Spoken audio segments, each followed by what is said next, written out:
예, 개장하고 1시간가량 흘렸습니다. 10시 12분인데요. 양대지수는 소폭 조정 흐름으로 갑니다.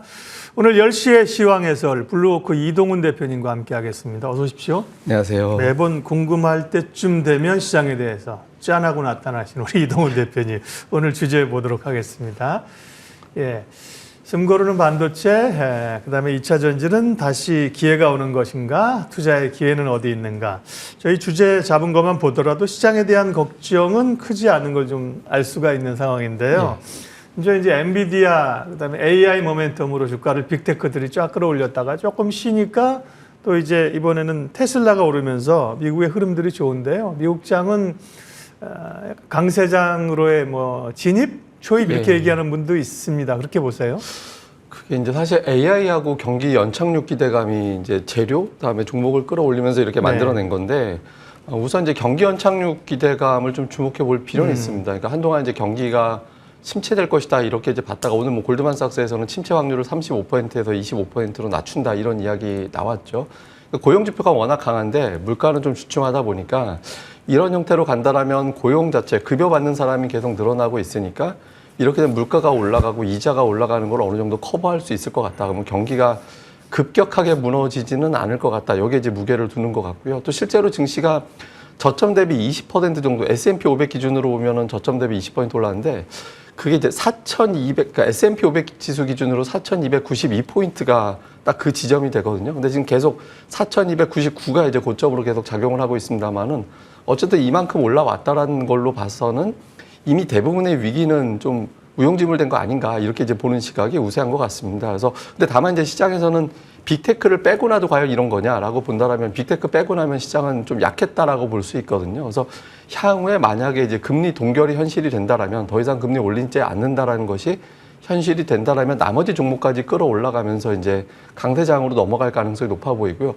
추가 금리 인상이 한두 차례 더 이어진다라고 보면 아마 이제 20% 4,300 부근에서 이제 S&P 500 지수가 막힐 거로 보여지는데 현재로서는 저는 이제 전자 쪽, 그러니까 금리는 동결 가능성, 그다음에 증시는 조정 후에 재차 상승하면서 강세장으로 좀 넘어갈 가능성이 조금 더 높지 않나 이렇게 판단하고 있습니다. 네.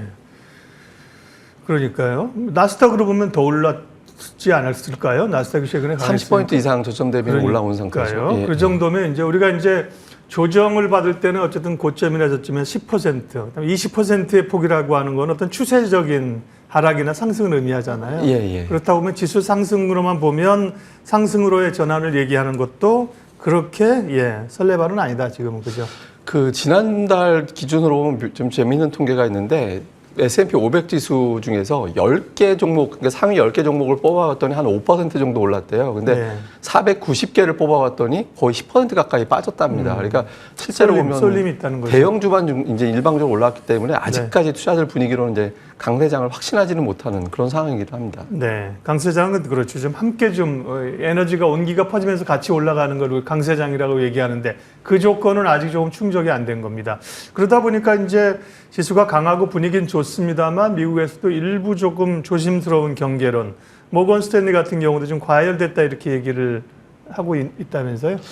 근데 모건 스탠리는 작년도 말부터 계속 같은 이야기라, 그러니까 이제 근데 기본적으로 하는 이야기가 실적을 보면 놀랄 거다 결국. 그러니까 실적이 이렇게 악화됐다라는 걸 보면 지금 지수가 타당한 건지 놀랄 것이다라고 얘기를 했는데, 근데 사실 어닝 시즌 겪으면서 보면 기업들의 실적은 그렇게 나쁘진 않았거든요. 그리고 모건 스탠리에서는 또 이렇게 얘기합니다. 그러니까 AI 관련된 어떤 이슈가 실적이 나빴다라는 거를 가려버렸다 이렇게 이제 주장을 하기도 하는데, 근데 이제 모건 스탠리가 주장하는 것도 같이 좀 볼 필요가 있는데, 이제 모건 스탠리에서 올해와 내년도 실적을 추정하는 거를 좀 볼 필요가 있습니다. 저기서 이제 진한 파란색으로 보고 계신 게 이제 모건 스탠리 추정이고, 옅은 파란색이 이제 컨센서스 얘기하거든요.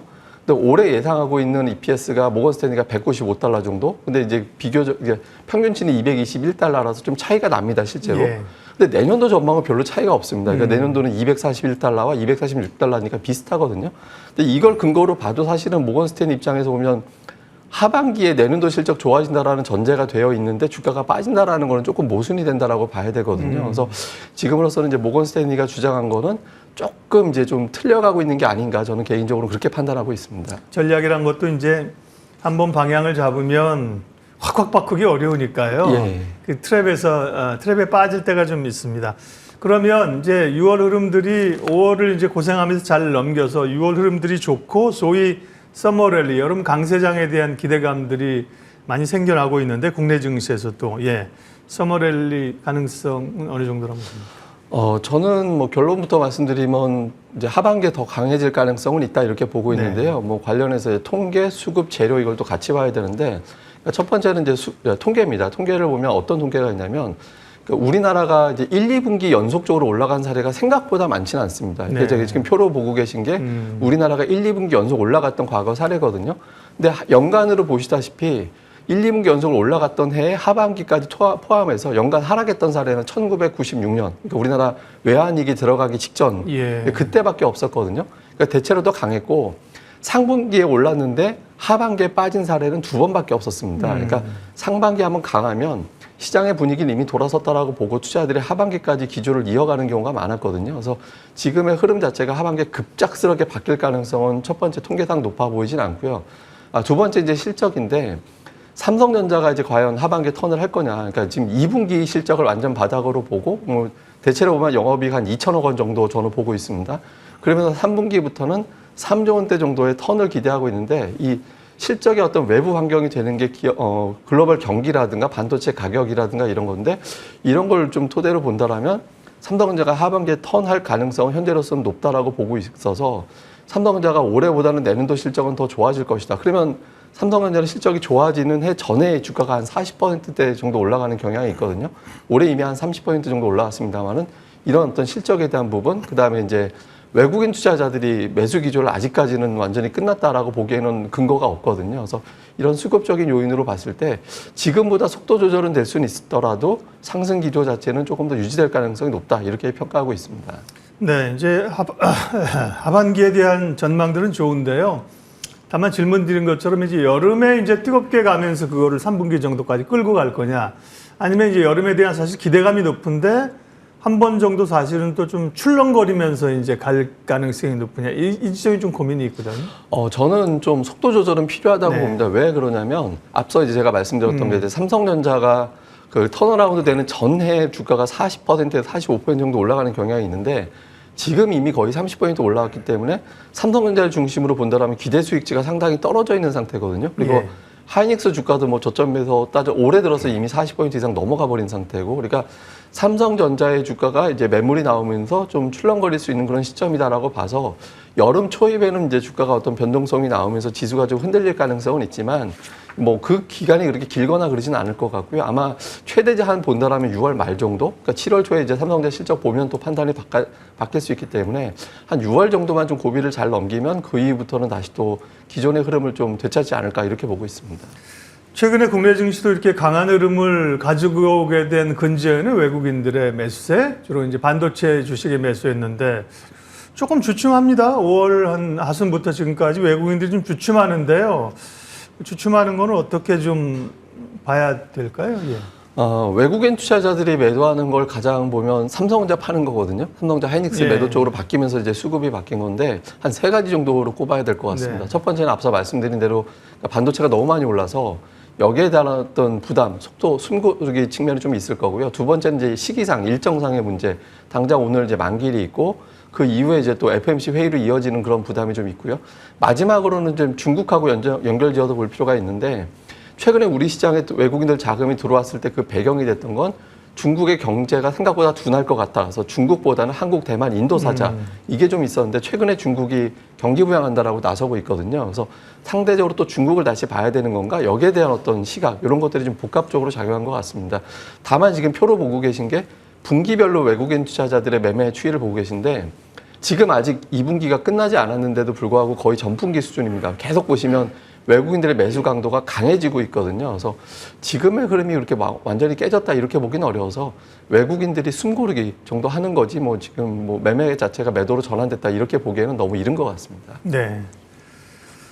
환율 요인도 조금 있지 않나 싶기도 하고요. 네. 어쨌든 외국인들이 기조적으로 사잖아요. 외국인들은 사면요. 그죠? 팔 때도 기조적으로 팔고. 지금의 이제 기조적인 매수가 매도로 전환됐다고 보기에는 이유가 별로 없는 겁니다. 타당하지 않은 거고요. 네. 자, 그럼 시장의 이제 주도주 얘기를 할 텐데, 뭐 반도체는 조금 쉽니다만 반도체 끝났다고 보는 건 아무도 없을 겁니다. 그렇죠? 하반기에 기대감이 여전히 있고 쉬고. 또 좀 쉬는 동안에 2차 전지가 조정을 꽤 받았지요. 다시 좀 꿈틀대면서 올라오는데 반도체냐 2차 전지냐 혹은 또 두 섹터는 어떻게 대응을 해야 될까요?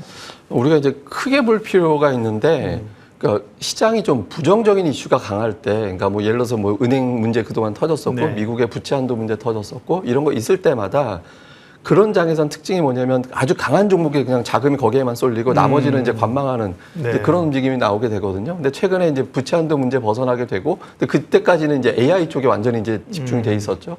근데 그 위기 벗어나면서 상대적으로 이제 소외됐던 종목군들에 대한 관심이 높아지는 그런 측면이 있고요. 또 하나는 우리가 지금 2차 전지 이야기하고 있지만 미국에서 얼마 전에 뭐 캐터필러가 주가가 막 8, 9% 올라간다든가 최근에 이제 금융주가 올라간다든가 다른 종목군들이 살아나고 있는데 그 이면에는 아무래도 경기가 경착륙되지는 않을 것 같다. 그러니까 이런 해석도 같이 나오고 있기 때문이거든요. 그래서 어떤 위기설에 집중했다가 위기설이 완화가 되면서 다른 종목으로 일시적으로 좀 분산되는 과정, 그런 과정에서 보니까 테슬라가 지금 막 8일, 9일 연속으로 올라가는 게 보이면서 2차 전지에 지금 일시적으로 수급이 집중된 건데, 다만 이제 각 종목의 수급을 보면 매수 집중하고 있는 게 이제 기관들이 한 2, 3주 정도 매수가 들어온 거 외에는 외국인들이 같이 매수하고 있다라고 보기는 어렵거든요. 그래서 네. 메인이라기보다는 일단 좀 순환매적인 차원에서 2차 전지 뭐 제약이라든가 아니면 뭐 금융이라든가 이런 종목들이 한 번씩 돌아가면서 올라가는 단계지 2차 전지가 완전히 주도권을 되찾아왔다 이렇게 보기는 좀 어려워서 지금으로서는 좀 일시적인 순환매 그 정도로 보고 있습니다. 네. 반도체를 어떻든 이 핵심 주도주의 가능군으로 본다면 그죠? 나머지 2차 전지는 그에 필적하는 것보다는 어떻게 보면 반도체에 좀 바톤을 이어받았다가 공백을 메우는 그런 그 하단에 있는 그렇죠? 예. 그런 예를 들면 뭐 자동차나 뭐 이런 쪽에 밸류 쪽으로 해서 그러니까 2차 전지가 다시 승기를 잡으면서 다른 섹터들을 완전히 밀어내고 주도주로 가기에는 간다고 보기엔 좀 무리가 있다 지금은.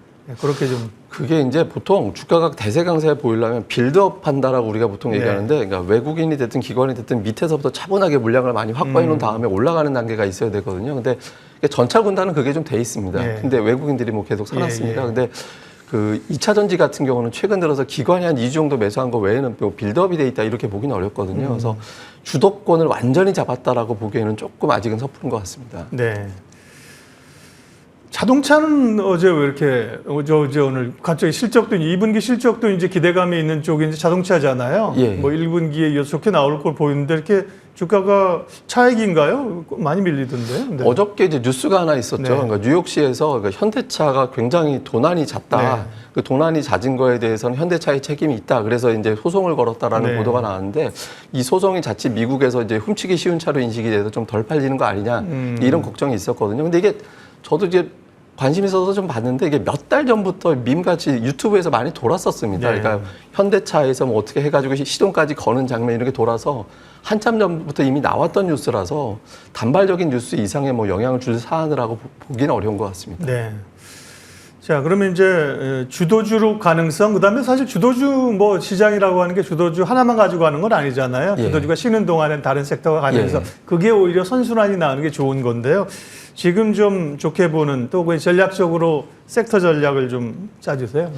뭐 단기로 본다라면 이제 지금 한 번씩 순환매 도는 예. 그런 장이기 때문에 뭐 제약 바이오라든가 아니면은 뭐 건설이라든가 증권이라든가 이런 종목들도 한 번씩은 이제 볼 필요가 있고요. 다만 이제 뭐 조금 전에 이제 말씀을 해주셨습니다만 이제 장세가 좋을 때 특징이 중심에 메인 종목이 있고 그 주변에 이제 보조 종목들이 따라서 붙는 그런 형태가 되는데 지금 6월은 아마 순환이 좀 돌 가능성이 있다라고 보지만 결과적으로는 다시 전차 군단 쪽으로 매수가 들어갈 가능성이 있거든요. 시가총액이 높고 외국인 투자자들이 이제 수익을 냈을 때 수익금이 절대적으로 많이 날 수 있는 종목군들 이런 것들이 이제 전차 쪽에 있다 보니까 이쪽에 매수가 지금 집중될 가능성이 높습니다. 다만 이제 앞서 말씀드린 대로 삼성전자 기대 수익이 지금으로서는 연말까지 10%대 이상 된다라고 기대하기는 좀 높은 자리가 지나갔거든요. 그래서 네. 삼성전자보다는 좀 소부장, 그러니까 소부장에서도 그동안 AI 중심으로 많이 움직였었다라면 지금은 AI 주변에 있는 종목군들, 뭐 제가 뭐 주성 엔지니어링이라든가 뭐 원익 IPS라든가 원익 QNC라든가 뭐 이런 류의 기업들이 있거든요. PSK, 뭐 하나마이크론 이런 류의 기업들이죠. 그래서 이런 기업들 쪽에 아직까지는 시세가 덜 나오면서 이제 주가가 좀 움직이고 눌려 있는 상태이기 때문에 이런 종목들에 대한 관심이 필요해 보이고요. 또 앞서 이제 말씀드렸던 자동차주, 그러니까 자동차주는 뭐 단발적인 어떤 이슈가 나오긴 했지만 외국인 투자들이 또 매도가 단기적으로 많이 나오긴 했지만 추세적으로 보면 외국인 투자들의 매수가 꾸준하게 누적이 돼 있으면서 실적에 대해서는 그다지 이렇게 걱정하면서 보는 업종은 아닙니다. 그래서 자동차에 대한 관심도 계속해서 좀 가져나갈 필요는 있어 보입니다. 네. 관심 가져볼 만한 섹터 말씀해 주셨고요. 추가적으로 경기 관련주에 대한 질문 좀 드리겠습니다. 경기가 아무래도 이제 생각보다 그렇게 급격하게 나빠지는 게 아니다. 뭐 골디락스 국면으로 간다고 하면서 조선은 사실 뭐 실적이 뒷받침되고요. 뒤이어서 해운, 뭐 철강, 화학 이렇게 좀 움직이거든요. 경기 관련주에 대한 포지션은요.